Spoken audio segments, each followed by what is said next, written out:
I was checking into a hotel when the receptionist quietly pressed a button under the desk.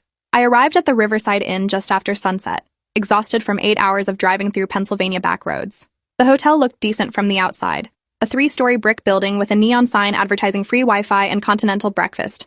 My boyfriend Liam had booked the room online 2 weeks ago, finding a deal too good to pass up for our weekend getaway. $90 a night in peak tourist season seemed like a miracle, and I'd been looking forward to this trip for months. We'd been dating for 6 months, and this was our first vacation together, a test run for the relationship's future. Liam had driven ahead in his own car because he was coming straight from a work conference in Pittsburgh. The plan was to meet at the hotel, check in together, then find somewhere nice for dinner. But his text came through 20 minutes before I arrived saying his meeting was running late and I should check in without him. He'd given me his credit card information over the phone, told me to get the key, and he'd be there within the hour.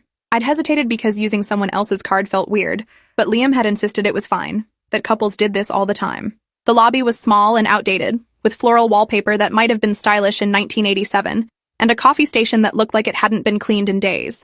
A young woman stood behind the front desk, maybe mid-20s with brown hair pulled into a tight ponytail. Her name tag read Stephanie, and she smiled when I walked in, the kind of customer service smile that doesn't quite reach the eyes.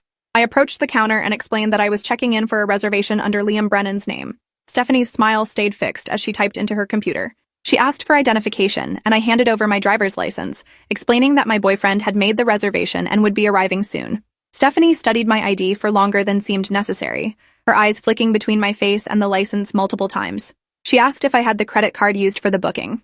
I explained that Liam had the card and provided the number from my phone where he'd texted it. Stephanie typed slowly, her expression unchanging, then asked how I knew Liam. The question caught me off guard because it seemed irrelevant to checking into a hotel room. I laughed nervously and said he was my boyfriend, that we were here for a romantic weekend. Stephanie nodded but didn't smile. She asked how long we'd been together. 6 months, I answered, confused about why this mattered for hotel check-in. She asked where we met. At a coffee shop near my apartment, I said, my patience starting to thin. She asked if my family knew I was here. The question sent a chill down my spine because it was so strange, so out of place. Yes, I told my sister I was taking a trip. Why are you asking me this? Stephanie's hand moved beneath the desk, a subtle motion I almost didn't notice. She pressed something, and I heard a faint electronic beep. Her expression remained neutral as she said she needed to verify some information with the manager before completing my check-in.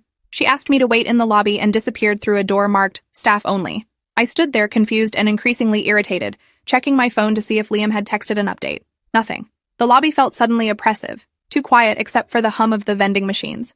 A man emerged from the staff door 5 minutes later, older and heavier than Stephanie, wearing a polo shirt with the hotel logo. He introduced himself as Dennis, the night manager, and asked if I could step into the back office for a moment. There was a problem with the reservation that